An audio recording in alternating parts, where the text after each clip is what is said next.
Wala, walama, shalom, shalom alaikum. To my people, my Obara people, known in the common tongue as Hebrew Israelites, the so-called Negroes, brought over here to these shores in bondage. It's your brother Khalifa, and I want you to just give me your ears for just a few minutes. Feel me on this. Don't think for one moment, for 1 second, that the powers that be don't know who we are. They know your history. They know where we came from. All right, check this. When you're doing business, you don't move or transport anything without a manifesto, right? A bill of sales, where it's coming from, what the cargo is, where it's going to, who's receiving it, and the price paid. Okay? All these records are kept because no one wants to get shorted their money. And this is money, all right? But it goes deeper than that. So there are records of where we came from on these ships, the names of these ships, and where the slaves were brought from, the tribes that they were from, that we were from. Okay? They know our ancestry and our history. We are the ones who don't know. Now, a lot of cats, a lot of my brothers are talking about, oh, we're Africans, we're Africans. For y'all brothers talking that stuff, let me say, yes, we are Africans, geographically. Israel, or Canaan, is actually located on the African tectonic plate, Northeast Africa. So yes, we are African. But we are not Hamites. We are not Hamites. And for those of y'all who want to buy into that, well then you tell me, why didn't they come for us? Who stood up for us? Who wanted to redeem us? Bible says that no man shall redeem us. There's nobody that was looking for us. Nobody that was making petitions for us. So if we are such a valued part of the African community, the Hamite community, then who came looking for us? No one. Because we're not Hamites. We're Hebrew Israelites, Obara people. So, back on topic. A lot of people make the mistake of thinking that the powers that be, these governmental powers, are atheist. These people are not atheist. Okay? In the Arabic tongue, we refer to them as kuffar. Okay? Some people mistakenly translate this word as disbeliever. Kuffar does not mean disbeliever. It means to cover up. It's one who covers the truth. These people are not disbelievers. They believe in this book. They believe in the truths of this book, which is why they've worked so hard to steal our birthright, to keep us from our birthright. What's at stake? That's what we really need to think about. What's at stake with our birthright? The chosen people will be called to sit in judgment over all nations. The Hebrew Israelite, the Obara birthright, is nothing less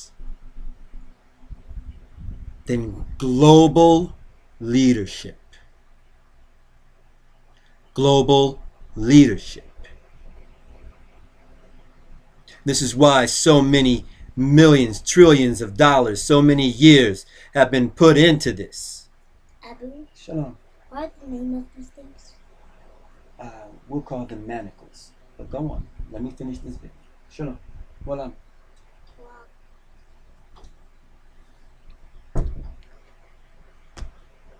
one of my young kings right there, young prince.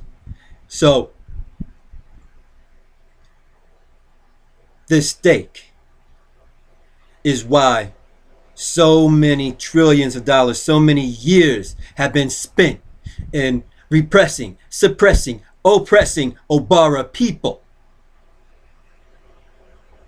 You have right now a group of people sitting over there stealing, robbing, or attempting to do just these things with our inheritance. Our inheritance. Look at what's at stake. If you want to know who the villains are, follow the money. Entertainment, sports, entertainment, banking, ships, slaves. You can trace it back. Jews, Arabs. You can trace it. Trace the money. Do your own research. You'll see what I'm talking about. So these people know who we are. It's us who don't know who we are. You know, I have one of my Hamite cousins, you know, and I use the term cousin loosely because, you know, sons of Noah. And I was trying to illustrate to him the differences between us and them. So I said, listen here. Let me name off my ancestry. And this is what I know from memory, you know. So I know the name of my father, my grandfather, and my great-grandfather on one side. Okay? I said, how about you? This man, all right, feel this. This man names off, of course, his father, his mother, their name, something about them. His grandfather, grandmother, their name, something about them. His great-grandfather, great-grandmother, name something about them. The great-grandfather, grandmother, name something about them. He does this.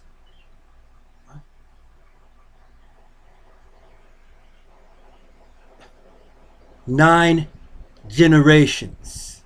9. You see, he's never been cut off from ancestral memory. That's us that were cut off. When we were in these portions of Africa with the Hamite, our customs were different. Our traditions were different. We were the people of the book, Bani Israel. And traditionally, historically, our people were known because of our power. And when I say our power, I am directly referring to the Most High.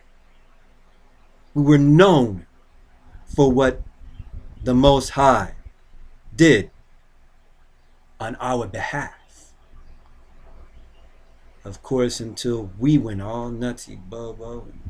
Oh my goodness. But hey, prophecy must be fulfilled.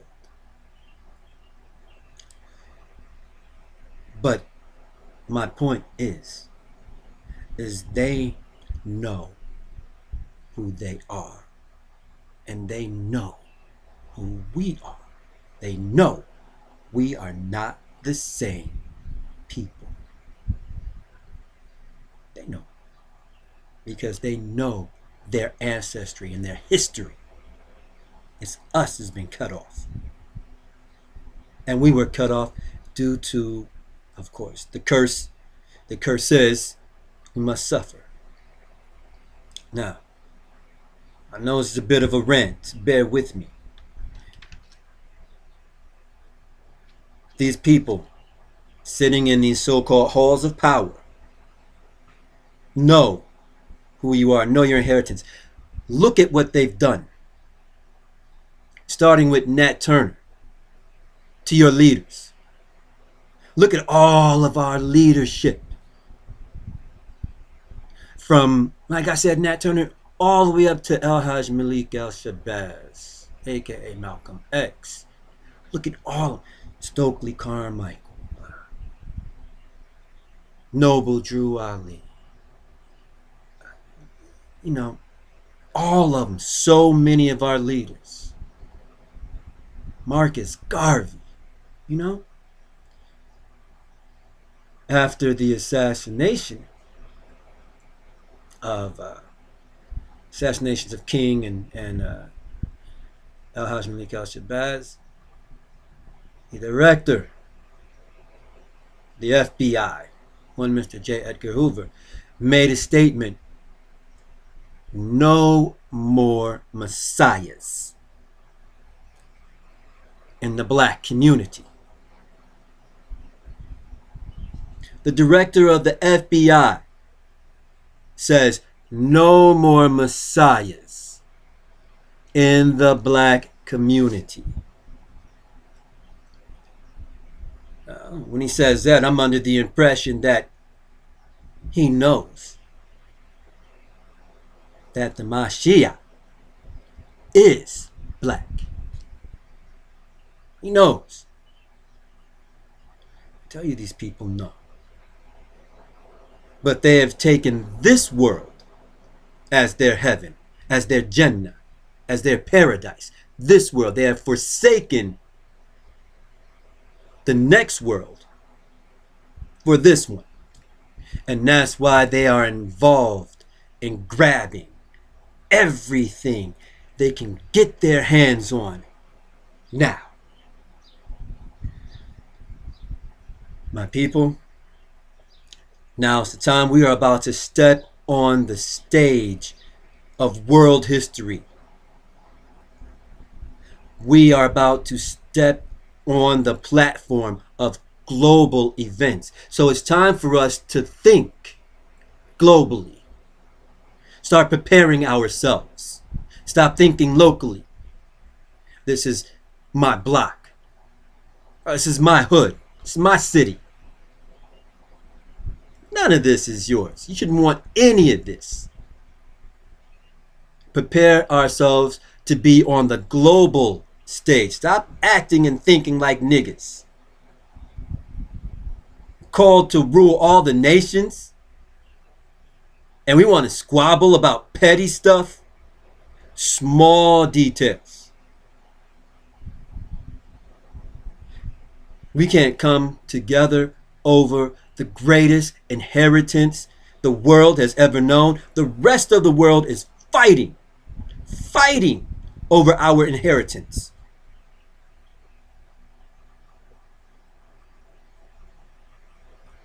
So let's get up, put on our big boy pants. Brothers, do right by the sisters. Sisters, become women of virtue. Learn what that means. Brothers, learn what that means so that you can guide your households. Because they've been killing us, breaking up the family. oppressing and suppressing us so that we will not wake up to the truth of ourselves. It's happening regardless. So now let's prepare. Let's prepare ourselves for the world stage, because it's about to be our time to be front and center.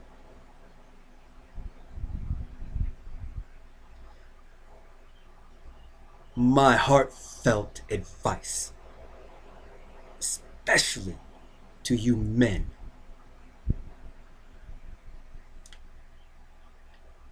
There was a time when I used to teach children, and I would teach them because some of them didn't know. They just didn't know how to make a fist.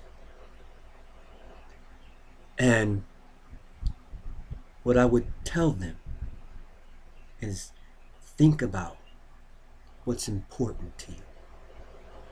Think about what you love, what you would fight to protect and hold on to. You take that and you put it in your palm. You take everything that you love, everything that's in your heart, in your mind, in your spirit, that you would fight to keep and protect, and you put that in your palm. And you hold on tight and don't let go. And that is how you make a proper fist.